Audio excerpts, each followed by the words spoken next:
Alhamdulillahillazi amarana bittaqwa wa nahana 'anit tiba'il hawa.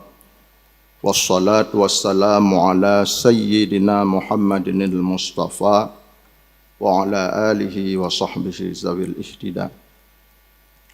Amma ba'du fa ya ayyuhan nas ittaqullaha haqqa tuqatih wa la tamutunna illa wa antum muslimun. Qala Allah subhanahu wa ta'ala fil Qur'anil Karim, a'udzu billahi minasy syaithanir rajim. Bismillahirrahmanirrahim. Wa'lamu annama amwalukum wa auladukum fitnah wa annallaha 'indahu ajrun 'azim. Shadaqallahul 'azim.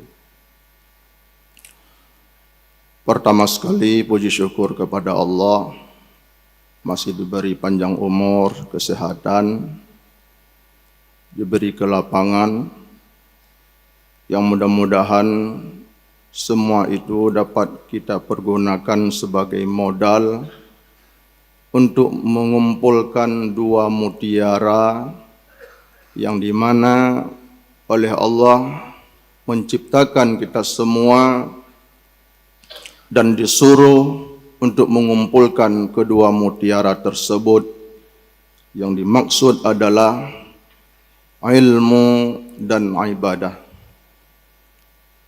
Kemudian rahmat bertangkai salam senantiasa selalu kita doakan ke pemangku alam Nabi besar Muhammad sallallahu alaihi wasallam. Beliau diutus oleh Allah sebagai rasul, membawa agama yang sangat suci, agama yang sangat menyenangkan semua hati. Beliau di samping sebagai rasul, juga beliau adalah guru besar, sebagaimana sabda beliau, bu'istu mu'alliman. Aku diutus sebagai sesosok guru.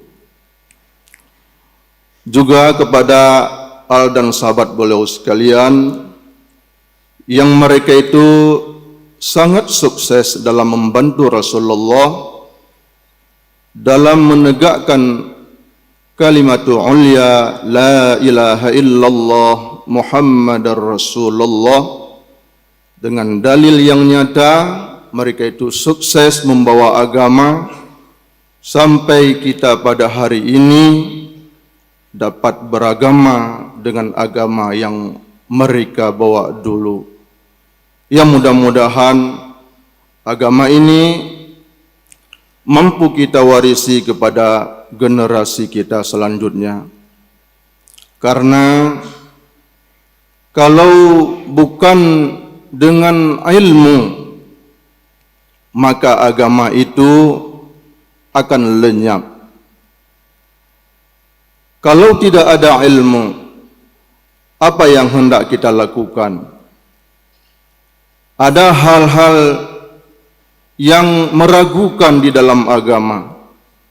Kalau bukan dengan ilmu, bagaimana cara kita menolak kemungkaran tersebut? Hadirin yang dirahmati Allah subhanahu wa ta'ala, ta'zim, takrim kepada imam besar Masjid Raya serta pengurus, guru-guru kami yang telah berhadir, dan juga ayah, abang, adun, ado, yang mudah-mudahan hubungan baik kitanya dengan Allah selalu terjaga. Dan dengan kehadiran kita di dalam masjid pada hari ini, pertanda hubungan baik dengan Allah masih terjalin bagus. Hadirin yang dirahmati Allah subhanahu wa ta'ala, kita sebagai orang tua punya tanggung jawab terhadap si buah hati getanya. Anak yang ka Allah titip bak getanya, nyan di samping getanya memberi rezeki, merawat badan mereka, menjaga daripada hal-hal yang membinasakan mereka juga punya tanggung jawab terhadap agama.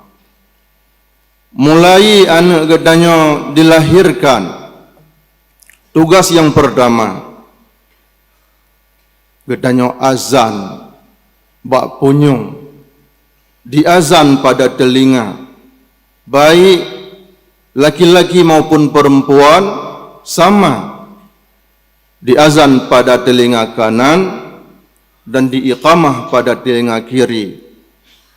Itu awal pendidikan yang kita berikan kepada anak, memperdengarkan asma Allah dan syahadah tauhid dan syahadah Rasul. Selanjutnya menyagatanyakan peticap tahniah, peticap cok bacut buah kurma yang gedanya penyi-penyi belicin ataupun gedanya giling, ataupun yang lebih bagus dikunyah kalau ada orang yang saleh yang melakukan. Kalau memang tidak ada, ya kita sendiri yang melakukan, mengambil sebutir kurma dikunyah, kemudian ditahniah kepada anak dengan membaca Inna anzalna hingga selesai 7 kali, yang dimana anak tersebut tidak akan berzina di kelak hari. Kemudian dibaca 7 kali surah Al-Ikhlas. Anak kita insya Allah tidak diganggu oleh Ummi Sibyan. Ummi Sibyan adalah nama syaitan yang suka kepada kanak-kanak, yang selalu mengganggu di malam hari. Yang mudah-mudahan dengan kita baca surah Al-Ikhlas 7 kali, maka selamatlah anak-anak kita dari gangguan mereka. Selanjutnya hadirin yang dirahmati Allah, anak kita berumur 7 hari diperintahkan untuk mencukur rambut dengan simbol kebaikan. Rambut yang kita cukur itu dikumpulkan lalu ditimbang dan dianjurkan untuk mensedekahkan emas setimbang rambut tersebut. Yang sebagai simbol anak gedanya waktu besar akan membawa kebajikan, karena emas itu adalah lambang kebajikan. Selanjutnya diberi nama dengan nama yang bagus, nama yang punya makna, nama yang gedanya berinya nama-nama yang lebih kepada diisnadkan kepada Allah, dinisbahkan kepada Allah, seperti Abdullah, Abdur Rahman, ataupun nama para rasul. Setidaknya di awal pangkal nama ada nama Muhammad. Kemudian juga disuruh pada hari tersebut untuk melakukan akikah. Akikah itu adalah sebagai kenderaan yang dituntut pada orang tua dalam masa waktu 60 hari dari bayi dilahirkan. Kalau dalam masa waktu 60 hari oleh ayahanda ataupun ibunda punya kemudahan, maka pelaksanaannya silahkan boleh kapan saja. Yang maksudnya masih dituntut sama orang tua, karena ditinjau 60 hari itu masa setinggi-tinggi nifas perempuan. Kalau ada kemudahan di dalam jangka waktu tersebut, maka disunatkan. Kalau tidak, maka tidak disunatkan. Kalaupun ada kemudahan di saat lepas daripada 60 hari, maka tidak dituntutkan lagi sama orang tua. Hadirin yang dirahmati Allah Subhanahu wa taala.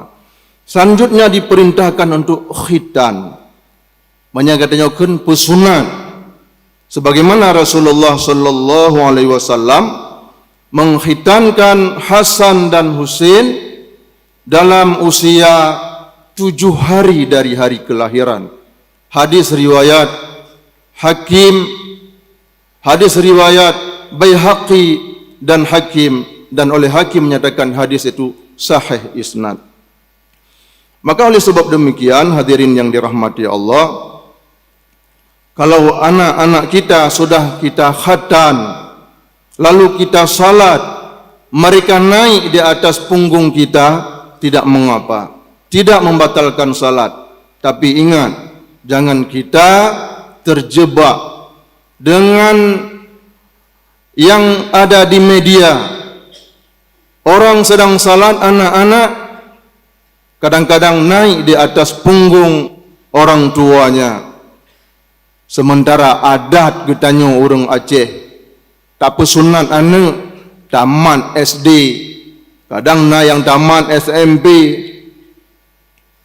katanya tak kalante kebegah Rasulullah di saat salat, Hasan Husain bergantung pada bahu Rasulullah, bahkan di atas punggung. Ingat, oleh Rasulullah telah mengkhatankan Hasan Husain dalam usia 7 hari. Bek salah oleh katanya, tak contoh-contoh. Kadang orang Arab cik moden 7 huruf kesunatan, memang itu dianjurkan di dalam agama. Hana lakukan pada 7 hari, disunatkan sampai umur 40 hari. Kalaupun tidak, maka dalam usia 1 tahun dari hari dilahirkan. Yang geyu pada agama. Hadirin yang dirahmati Allah Subhanahu wa taala.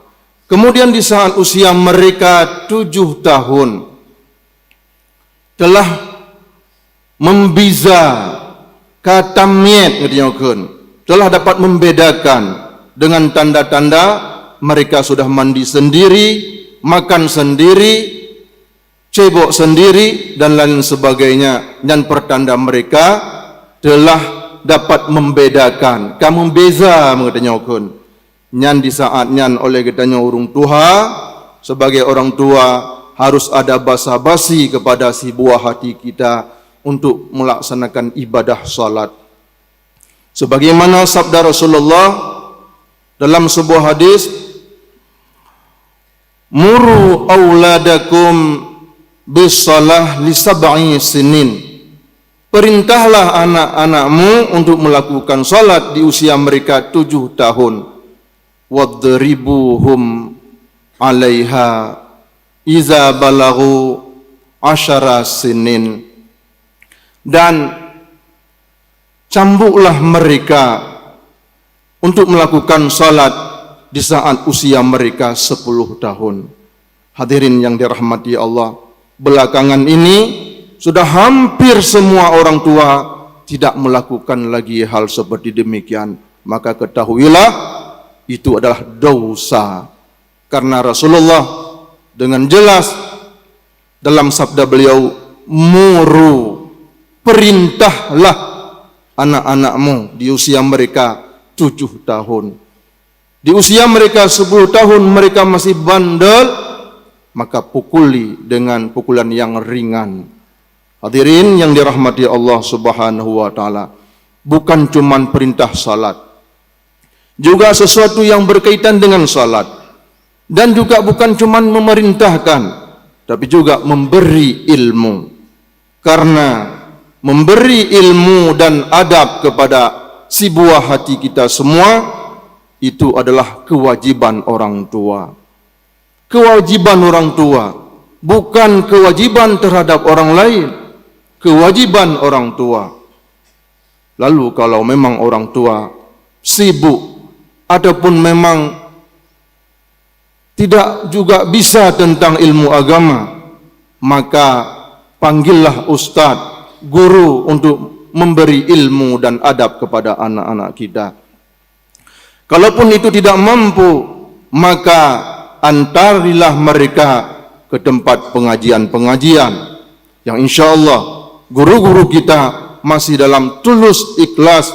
Terlebih di negeri Aceh ini masih ada pondok pesantren, masih ada dayah-dayah yang semua guru mengajar dengan tidak mengharap sesuatu pun. Saban hari mengajar, tapi tidak dibayar 1% pun. Lalu kalau mereka merasa, kalau kita cabut lokal mereka gara-gara mereka kadang terlambat atau ada kesalahan, mereka marah. Kenapa? Karena guru-guru kita masih sangat tertanam keikhlasan di dalam dada demi menyelamatkan generasi yang mudah-mudahan agama itu tidak padam di dalam tangan kita ini. Masih banyak anak cucu dan keturunan-keturunan kita yang akan dilahirkan, yang mudah-mudahan mereka juga dapat beragama dengan agama yang kita beragama pada hari ini.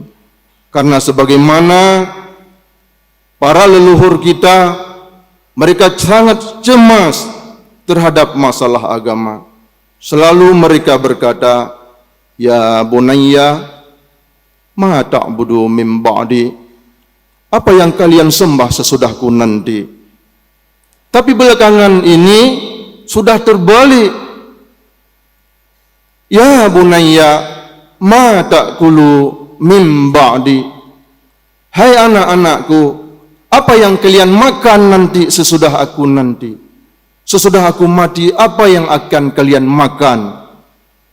Jauh, sangat jauh.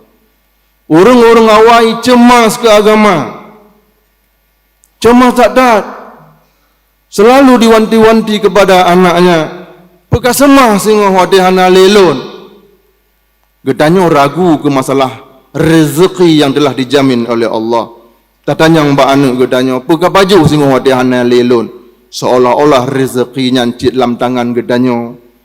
Hana tak sadari semua itu adalah milik Allah Subhanahu wa ta'ala.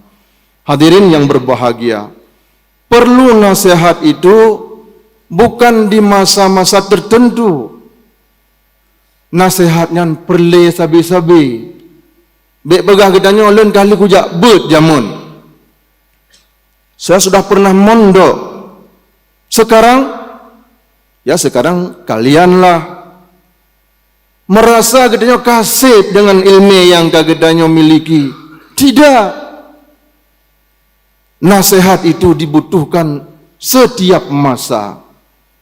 Makanya oleh alim ulama, oleh guru-guru tungku-tungku membuat pengajian.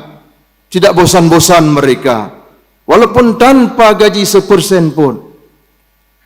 Bahkan karena dengan ada nasihat, maka orang-orang akan menjadi insaf. Nasir bedro pendengar, mereka mendengar nasihat, 1000 orang kena luluh lantak. Ada 1 juta jamaah yang mendengar nasihat, 1 juta jamaah pun kena. Makanya di dalam agama dikatakan, setetes tinta ulama terlebih berharga daripada 1000 darah syuhada. Manya pejuang sini ke beliau anak budi sidro urung kenang. Tepat sasaran, 1 peluru cuman 1 orang. Tapi petuah ulama, 1 kalimat yang mereka lontarkan, ada 1 juta jamaah, 1 juta orang kena semua. Hadirin yang dirahmati Allah, terlebih kalimat itu dilontarkan oleh ahli hikmah. Dah ahli hikmah, mereka-mereka yang sudah tertutup mulut. Mereka yang sudah tertutup mulut, pertanda mereka sudah sempurna akal. So yang tertutup mulut, siapa yang sudah tertutup mulut?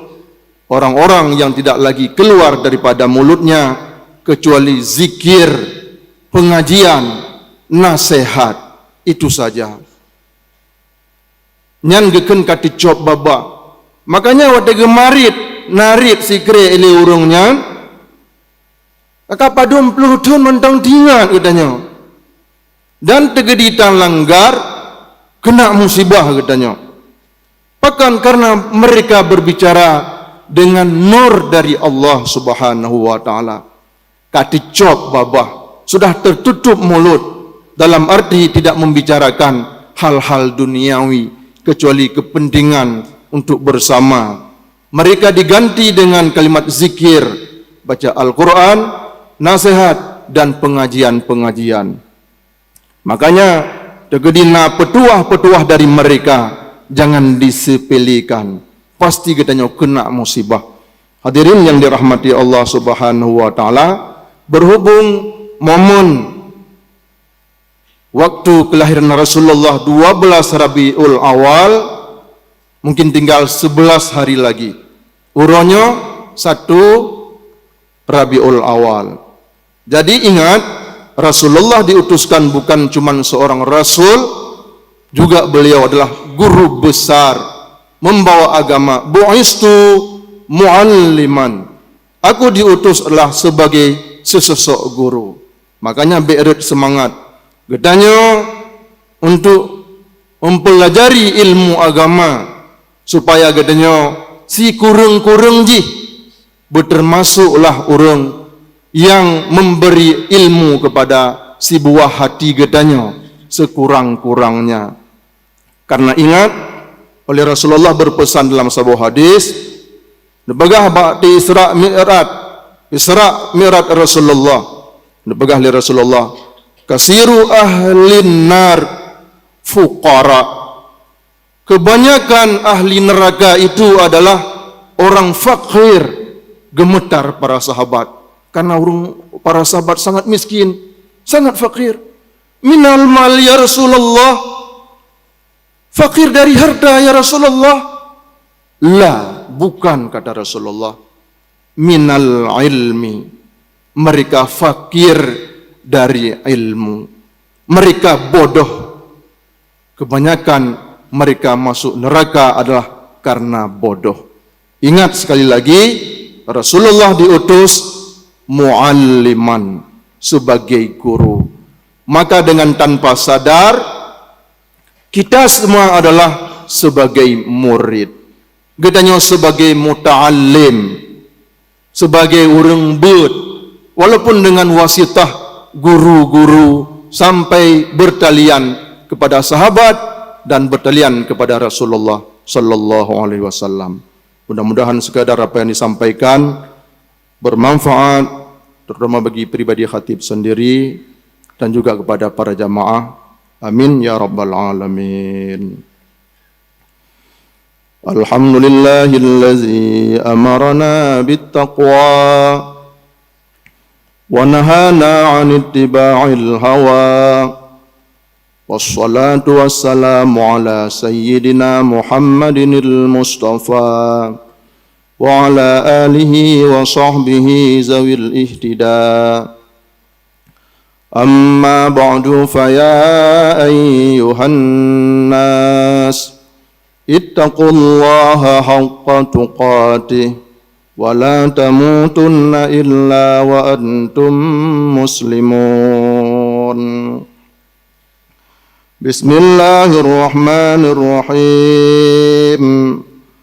Wa'lamu annama amwalukum wa auladukum fitnah wa annallaha 'indahu ajrun 'azim.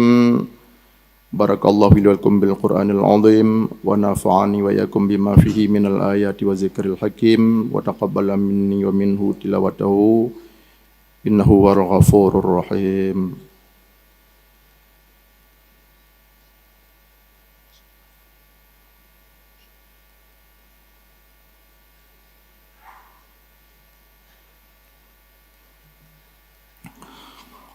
Alhamdulillahi rabbil alamin. Wassalatu wassalamu ala sayyidina Muhammad wa ala alihi wa sahbihi ajma'in. Amma ba'du, faya ayyuhan nas, ittaqullaha haqqa tuqatih wa la tamutunna illa wa antum muslimun. Inna Allaha wa malaikatahu yusalluna 'alan nabi. Ya ayyuhallazina amanu sallu 'alaihi wa sallimu taslima. Allahumma ighfir lil muslimina wal muslimat والمؤمنين والمؤمنات الأحياء منهم والأموات تابع بيننا وبينهم بالخيرات رب اغفر وارحم وأنت خير الراحمين اللهم انصر من نصر الدين واخذل من خذل المسلمين وأهلك الكفرة والمبتدعة والرافضة والمشركين ودمر أعداءك أعداء الدين وأعلي كلمتك إلى يوم الدين وألف بين قلوب المؤمنين وفك أسر المقصورين وقض الدين عن المدينين واكتب اللهم الصحة والسلامة والعافية لنا ولعبيدك الحجاج والغزاة والزوار والمسافرين والمقيمين في برك وبحرك من أمة سيدنا محمد صلى الله عليه وسلم ربنا آتنا في الدنيا حسنة وفي الآخرة حسنة وقنا عذاب النار عباد الله ولذكر الله أكبر والله يعلم ما تصنعون